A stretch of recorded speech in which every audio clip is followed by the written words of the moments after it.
आज हम प्रेमचंद की बड़े भाई साहब कहानी पढ़ेंगे। यह प्रेमचंद की एक प्रमुख कहानी है जिसमें उन्होंने वर्तमान शिक्षा प्रणाली पर तीखे प्रहार किए हैं, किंतु प्रेमचंद शिक्षा के बहाने से मानवीय मूल्यों तथा पारिवारिक मूल्यों की स्थापना पर बल देते हैं।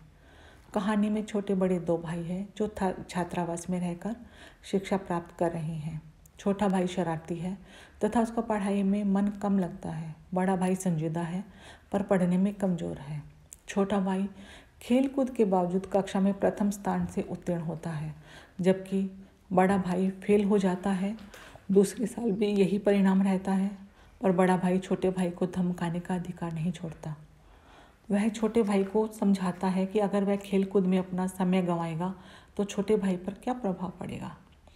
छोटे भाई को मार्ग दिखाने का दायित्व तो बड़े भाई का है।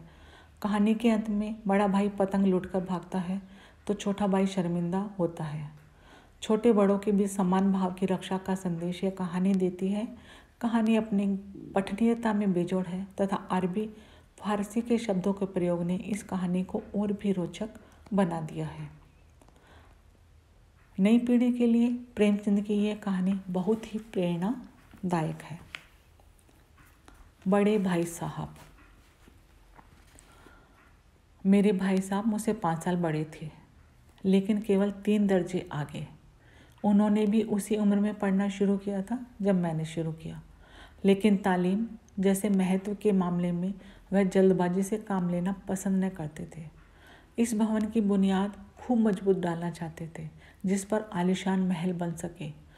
1 साल का काम 2 साल में करते थे, कभी कभी 3 साल भी लग जाते थे। बुनियाद ही पुख्ता ना हो तो मकान कैसे पायदार बने।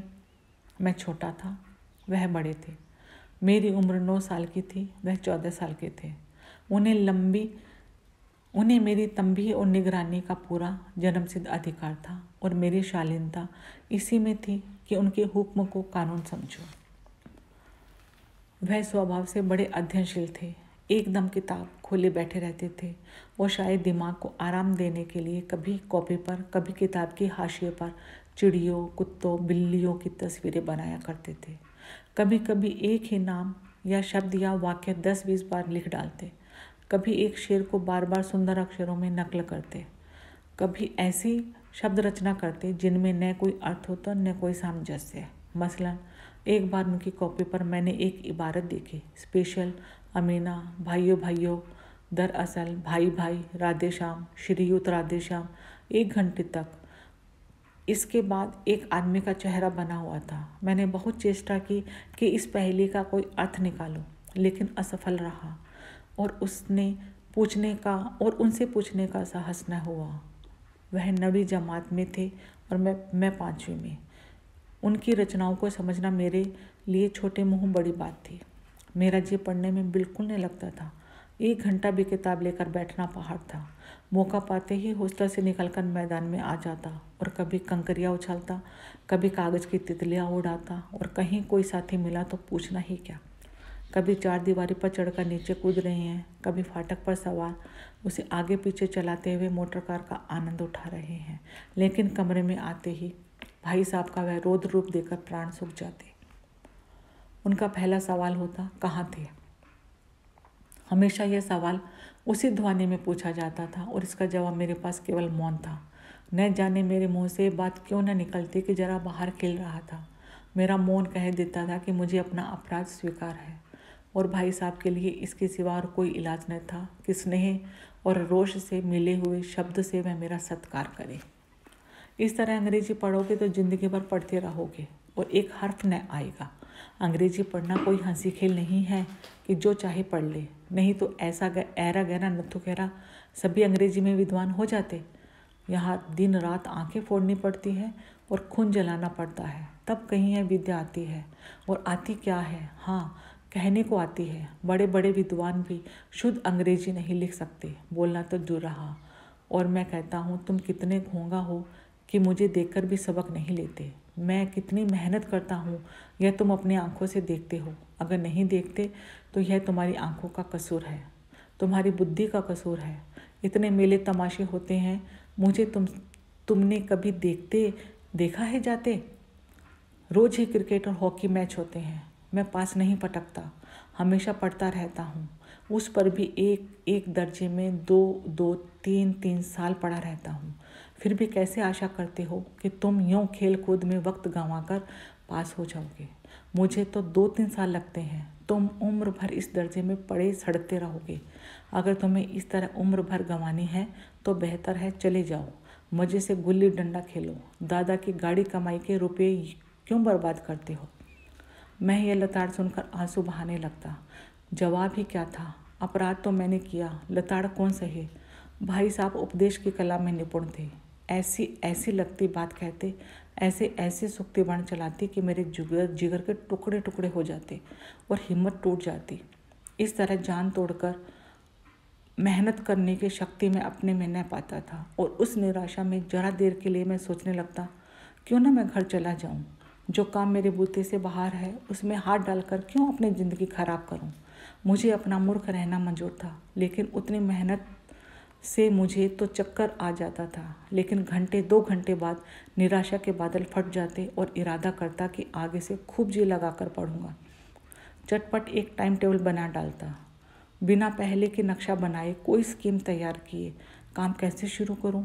टाइम टेबल में खेल कूद की मद बिल्कुल उड़ जाती। प्रातःकाल उठना, 6 बजे हाथ मुंह धो नाश्ता कर पढ़ने बैठ जाना, 6 से 8 तक अंग्रेजी, 8 से 9 तक हिसाब, 9 से 9:30 तक इतिहास, फिर भोजन और स्कूल। 3:30 बजे स्कूल से वापस होकर आधा घंटा आराम, 4 से 5 तक भूगोल, 5 से 6 तक ग्रामर, आधा घंटा हॉस्टल के सामने ही टहलना, 6:30 से 7 तक अंग्रेजी कंपोजिशन, फिर भोजन कर 8 से 9 तक अनुवाद, 9 से 10 तक हिंदी, 10 से 11 तक विविध विषय, फिर विश्राम। मगर टाइम टेबल बना लेना एक बात है, उस पर अमल करना दूसरी बात। पहले ही दिन से उसकी अवहेलना शुरू हो जाती। मैदान की वह सुखद हरियाली, हवा के वह हल्के हल्के झोंके, फुटबॉल की उछल कूद, कबड्डी के दांव घात, वॉलीबॉल की वह तेजी और फुर्ती मुझे अज्ञात और अनिवार्य रूप से खींच ले जाती और वहाँ जाते ही मैं सब कुछ भूल जाता। वह जानलेवा टाइम टेबल, वह आंख फोड़ पुस्तकें किसी को याद न रहती। और फिर भाई साहब की नसीहत और फजीहत का अवसर मिल जाता। मैं उसके साए से भागता, उनकी आंखों से दूर रहने की चेष्टा करता। कमरे में इस तरह दबे पाँव आता कि उन्हें खबर ना हो। उनकी नज़र मेरी ओर उठी और मेरे प्राण निकले। हमेशा सिर पर नंगी तलवार से लटकती मालूम होती। फिर भी जैसे मौत और विपत्ति के बीच में जो आदमी मोह और माया के बंधन में जकड़ा रहता है, मैं फटकार और घुड़कियाँ खाकर भी खेल कूद का तिरस्कार न कर पाता। सालाना इम्तिहान हुआ, भाई साहब फेल हो गए, मैं पास हो गया और दर्जे में प्रथम आया। मेरे और उनके बीच में केवल 2 साल का अंतर रह गया। जी में आया भाई साहब को आड़े हाथे लूँ। आपकी वह घोर तपस्या कहाँ गई? मुझे देखिए, मज़े में खेलता भी रहा और दर्जे में अव्वल भी हूँ। लेकिन वह इतने दुखी और उदास थे कि मुझे उनसे दिली हमदर्दी हुई और उनके घाव पर नमक छिड़कने का विचार ही लज्जास्पद जान पड़ा। हाँ, अब मुझे अपने ऊपर कुछ अभिमान हुआ और आत्माभिमान भी बढ़ा। भाई साहब का वह रोब मुझ पर न रहा। आज़ादी से खेल कूद में शरीक होने लगा। दिल मजबूत था। अगर उन्होंने फिर मेरी फजीयत की तो साफ कह दूंगा, आपने अपना खून जलाकर कौन सा तीर मार लिया। मैं तो खेलते कूदते दर्जे में अव्वल आ गया। ज़बान से वह हेकड़ी जताने का साहस न होने पर भी मेरे रंग ढंग से साफ जाहिर होता था कि भाई साहब का यह आतंक मुझ पर नहीं है। भाई साहब ने इसे भांप लिया।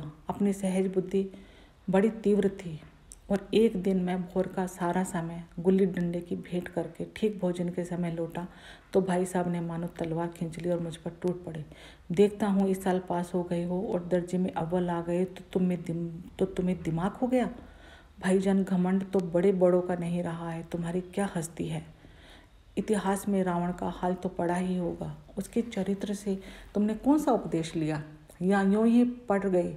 महज इम्तिहान पास कर लेना कोई चीज़ नहीं, असल चीज़ है बुद्धि का विकास। जो कुछ पढ़ो उसका अभिप्राय समझो। रावण भूमंडल का स्वामी था, ऐसे राजाओं को चक्रवर्ती कहते हैं। आजकल अंग्रेजों के राज्य का विस्तार बहुत बड़ा हुआ पर उन्हें चक्रवर्ती नहीं कह सकते। संसार में अनेक राष्ट्र अंग्रेजों का आधिपत्य स्वीकार नहीं करते, बिल्कुल स्वाधीन हैं। रावण चक्रवर्ती राजा था। संसार के सभी महीप उसे कह देते थे। बड़े बड़े देवता उसकी गुलामी करते थे। आग और पानी के देवता भी उसके दास थे। मगर उसका अंत क्या हुआ? घमंड ने उसका नामो निशान तक मिटा दिया। उसे कोई एक चुल्लू पानी देने वाला भी न बचा।